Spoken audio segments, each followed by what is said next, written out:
Next, on Artbound, a flashback episode from KCET's Vaults, featuring a live reading from the iconoclast poet Charles Bukowski.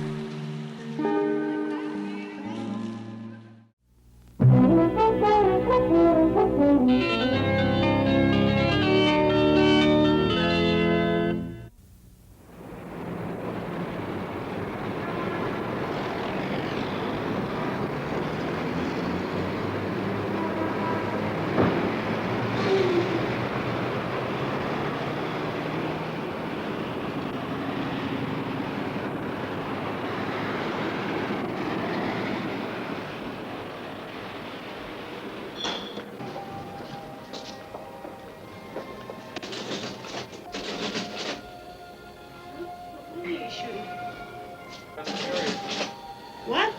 The movie on this guy right here. I'm a poet. On what? A poet. You know what poet? Cola? A poet. P-O-E-T. Poet. You're the poet? I'm the poet. What are you? What am I? I'm the What poet. kind of a poet? Modern. I've been in this neighborhood about 10 years. I never saw you before. Yeah. You been in here much? I live right in the neighborhood all the time. Where? Down on Normandy? No, up here in Winona. I guess we have different hangovers at different times. I guess That's so. all. Yeah. So, yeah, You're a well, modern poet? yeah, you should buy some of my name's Bukowski. Buy my books. Bukowski. B-U? Buke to rhyme with puke, yeah. Bukowski. Yeah. Ladies and gentlemen, Charles Bukowski.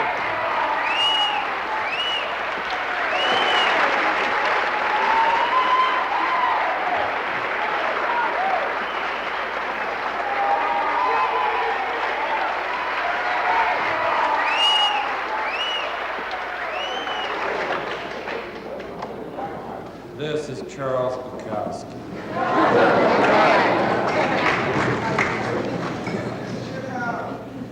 Well, just let me sit here and drink beer. You want some poems? Beg me.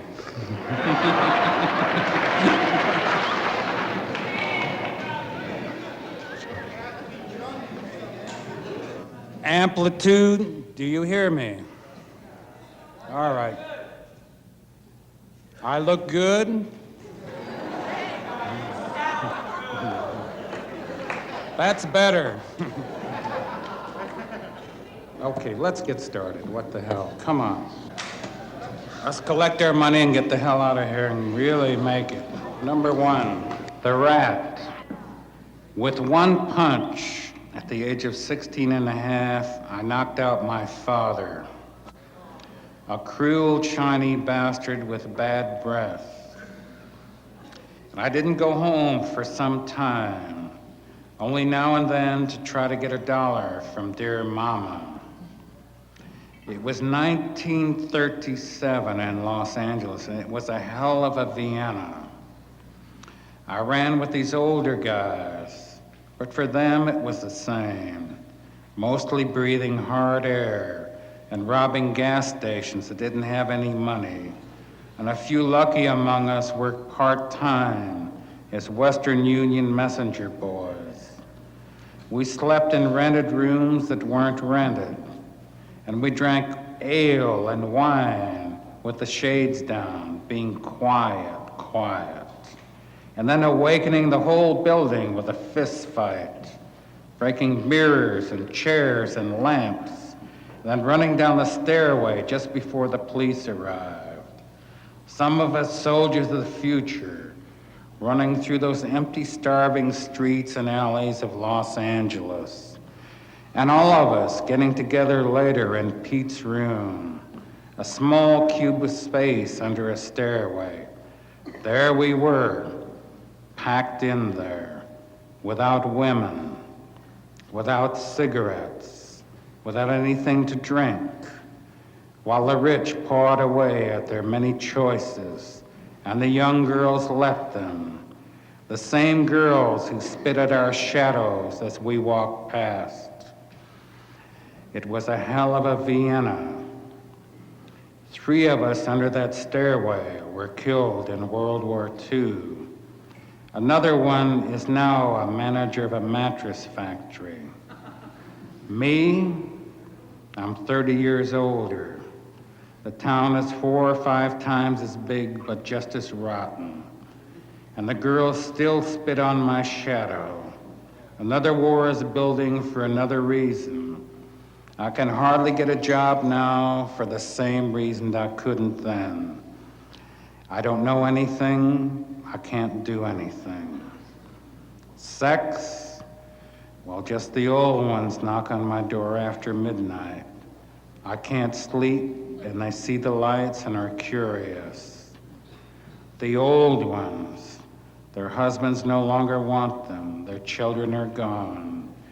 If they show me enough good leg, the legs go last, I go to bed with them.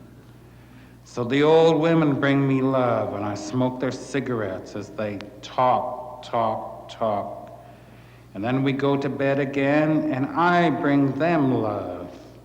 And they feel good and talk until the sun comes up, then we sleep. It's a hell of a Paris.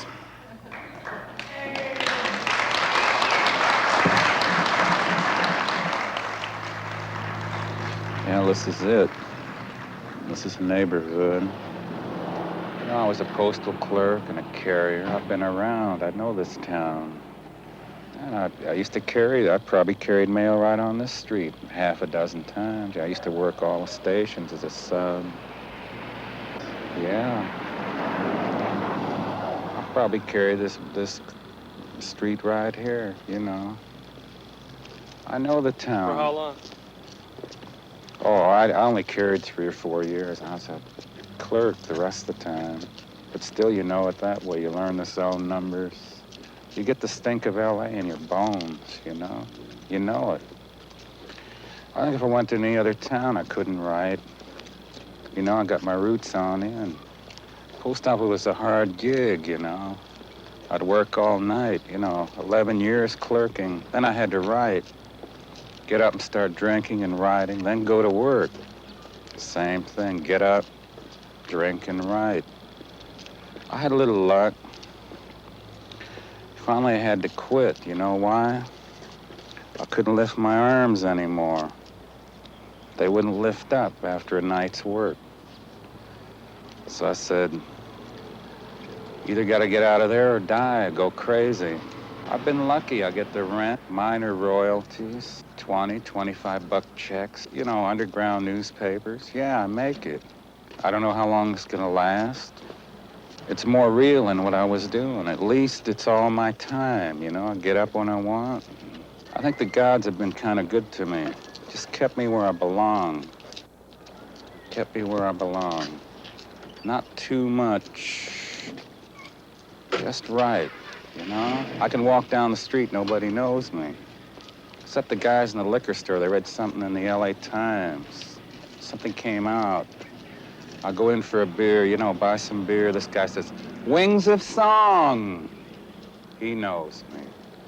But anybody else, they don't know me. They don't know who the hell I am, and it's good. It's good. Look, he told me, all those little children dying in the trees. And I said, what? And he said, look. And I went to the window, and sure enough, here they were hanging in the trees, dead and dying. And I said, what does it mean? And he said, I don't know, it's authorized. The next day I got up and they had dogs in the trees, dead and hanging and dying. And I turned to my friend and I said, what does it mean? And he said, don't worry about it, it's a way of things. They took a vote, it was decided. And the next day it was cats. I don't see how they caught all those cats so fast and hung them in the trees, but they did. And the next day it was horses, and that wasn't so good because many branches broke. Branches broke.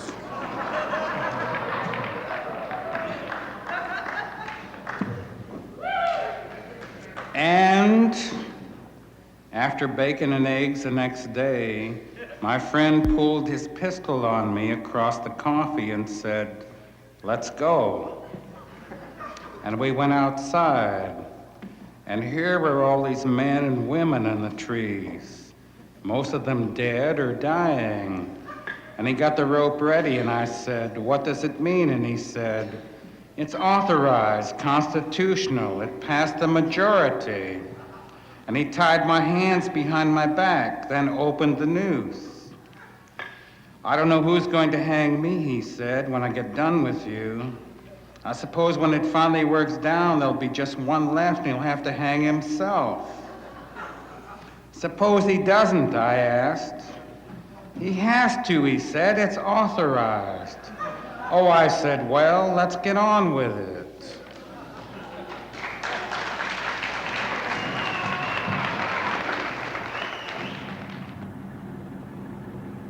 Someday people are going to realize LA is the place. I bumped all over the world, man. You can't beat LA. I can fool anybody in this town, man. In Chicago, I'd be dead in 3 days.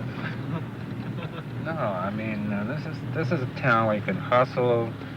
You can lay on some guy's rug for 4 or 5 days, and you phone another phone number. You can lay on some other guy's rug. You know, I haven't done it, but I mean, it can be done. It gives you the feeling of security. People here are kind of open, you know. Like in New York, man, you get down to your last dime, they're gonna stomp your head in. Just an older culture, they do those things. LA's a wonderful town. A wonderful town. It is, man. I like the way the street lights shine. I like Sunset Boulevard. See that guy going? I feel good. I like this town. It's great. Come on, mother... Go! What are you sitting there for? Son of a... Go to Chicago! Did you see that? I bet he was a tourist or something. It doesn't say hotel, it says hot. Hell. Live nudes on stage. Let's go, fellas. Let's shoot him. Hey! Oh, come on, let's get our chicken and keep quiet. Is this good stuff? Oh, it's as good as you can get in Hollywood. Give us the... What do you got there? King size box, $189. 5 gold shrimp, sauce, French fries, coleslaw, 2 hot rolls, and a woman, right? Man mowing the lawn across the way from me. I watch you walking with your machine. Ah, you're too stupid to be cut down. You're too stupid to let anything enter you. The girls can't use their knives on you. They don't even want to. All their sharpness is wasted on you. You're interested in baseball games and Western movies and grass blades. Can't you just take one of my knives? Here's an old one. Stuck into me in 1955. She's dead now, it wouldn't hurt much. I wouldn't give you this last one, I can't pull it out yet. But here's one from 1964. How about taking this 1964 one from me? Man mowing the lawn across the way from me. Don't you have a knife in your gut where love left you? Man mowing the lawn across the way from me. Don't you have a knife in your heart where love left you? Man mowing the lawn across the way from me. Don't you see the young girls walking down the sidewalks with the knives in their purses?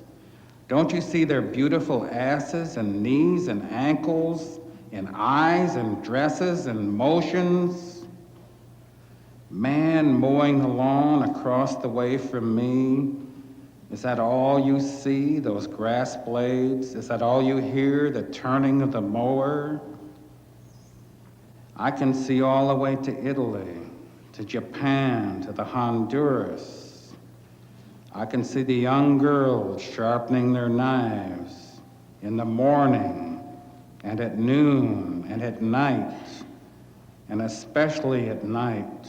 Oh, especially at night. I have lots of trouble with my women, you know. They read my poetry, and I read all these profundities. Oh, well, call them that.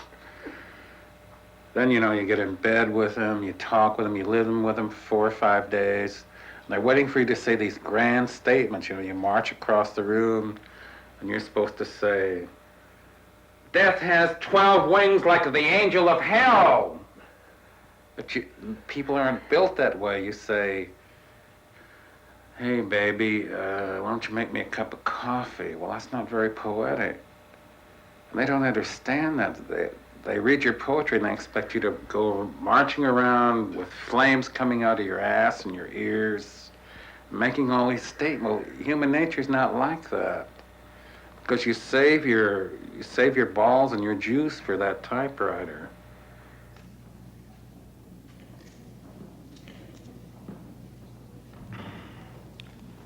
Style. Style is the answer to everything. A fresh way to approach a dull or dangerous thing. To do a dull thing with style is preferable to doing a dangerous thing without it. To do a dangerous thing with style is what I call art. Bullfighting can be an art. Boxing can be an art. Loving can be an art. Opening a can of sardines can be an art. Not many have style. Not many can keep style. I have seen dogs with more style than men, although not many dogs have style. Cats have it with abundance. When Hemingway put his brains to the wall with a shotgun, that was style. Or sometimes people give you style. Joan of Arc had style. John the Baptist, Christ, Socrates, Caesar, Garcia Lorca. I've met men in jail with style. I've met more men in jail with style than men out of jail. Style is a difference, a way of doing, a way of being done. 6 Hurons standing quietly in a pool of water, or you walking out of the bathroom naked without seeing me.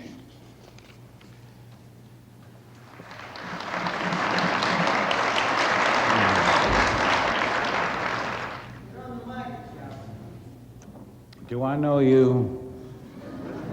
Don't push me around, baby. I'll never mind. One more beer. I'll take you all of you. God, all you guys belching and puking. You guys are drunker than I am. What the hell? Jesus.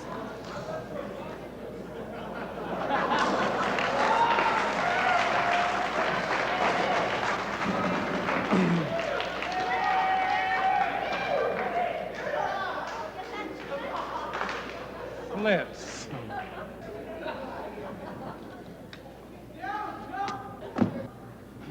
Liquor's like a symphony or like a classical song or something. You don't use it as a downer, you use it as to leap up into the sky, or when you're in pain, or when we have depression. You use it to get yourself out of the common. I'm so tired of people who are sober every day. I can't understand people who are just walking up and down sober. And they live and they die their lives. They never get drunk. They never get sick. They never have hangovers. They just go around drinking fruit juice, eating eggs, bacon, cauliflower. They never get up. They never get down. They never get sick. They never get high. They never go crazy. A woman, a tire that's flat, a disease, a desire, fears in front of you. Fears that hold so still you can study them like pieces on a chessboard. It's not the large things that send a man to a madhouse. Death he's ready for, or murder, incest, robbery, fire, flood. No, it's a continuing series of small tragedies that send a man to the madhouse. Not the death of his love, but a shoelace that snaps with no time left. The dread of life is that swarm of trivialities that can kill quicker than cancer, and which are always there. License plates, or taxes, or expired driver's license, or hiring or firing, doing it or having it done to you.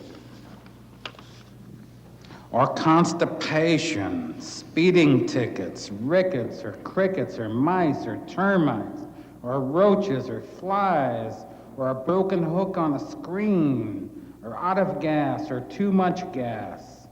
The sink stopped up, the landlord's drunk, the president doesn't care, and the governor's crazy. Or making it as a waitress at Norm's on the split shift, or as an emptier of bedpans, or as a car wash or a busboy, or a stealer of old ladies' purses, leaving them screaming on the sidewalks with broken arms at the age of 80. Suddenly, 2 red lights in your rearview mirror, and blood in your underwear. And there's always crabs and ingrown toenails, and people who insist they're your friends. There's always that and worse. Leaky faucet, Christ and Christmas, blue salami, 9-day rains, 50-cent avocados, and purple liverwurst. With each broken shoelace, out of 100 broken shoelaces, one man, one woman, one thing enters a madhouse. So be careful when you bend over.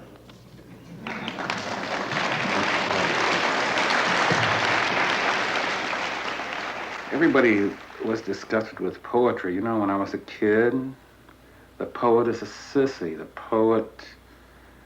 poet's nothing, and it was true. They are, a lot of them. Not meaning being a sissy. By sissy, I mean they're missing the point, you know? Like guys are fighting in the schoolyard, and one guy gets a punch in the mouth, and you're watching this. Another guy gets his head pushed down in a fountain, and he comes up with a mouthful of blood. These things are never explained, you know.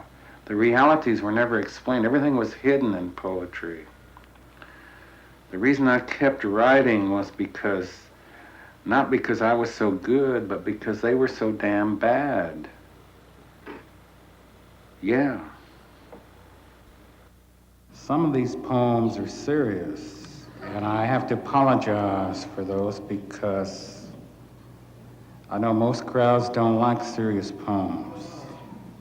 But I gotta give you some now and then to show that I'm really not a beer-drinking machine.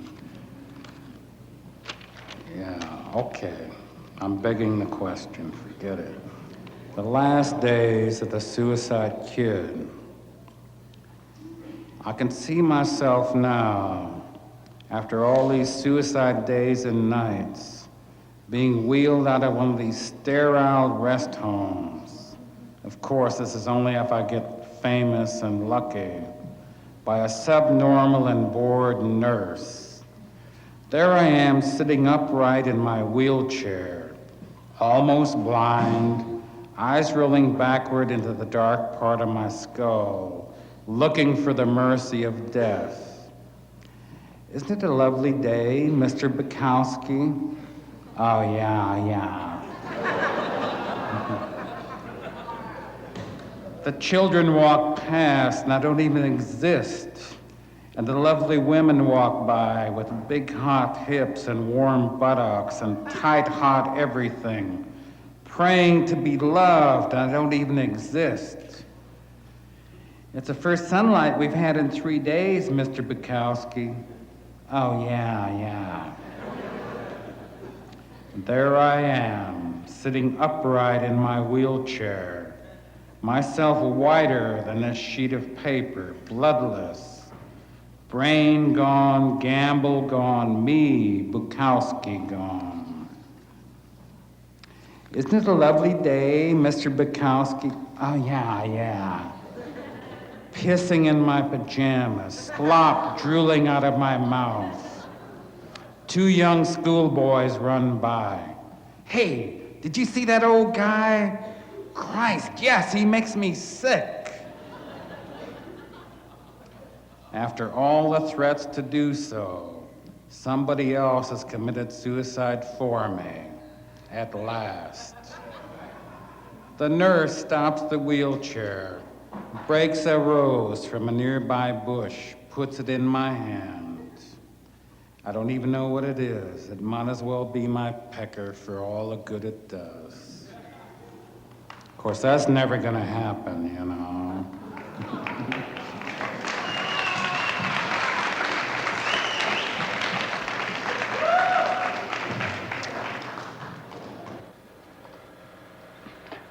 I'll tell you something else occurred to me now, since you guys want to listen to things. I feel like throwing this beer right in your face. Why? I'll tell you why. I always thought sometime in my life this time might come a little bit, like guys marching in on me with cameras and all that. Somehow I almost felt it and knew it. And I was always going to crash it down and say, jam it up your... You know, they got to me too late. I don't think I can be destroyed, basically. I don't think they can destroy me. I'm too strong. They came too late with too little. The young blondes with the tight came too late. The cameras came too late. Don't grin at me like that, it's true. They came too late, I'm too strong. The gods have really put a good shield over me, man. They really have. I've been toughened up at the right time and the right place. Or so goes the delusion. But I really feel it. The gods have been good to me. They really have. They're still good to me. Christ, I've got it.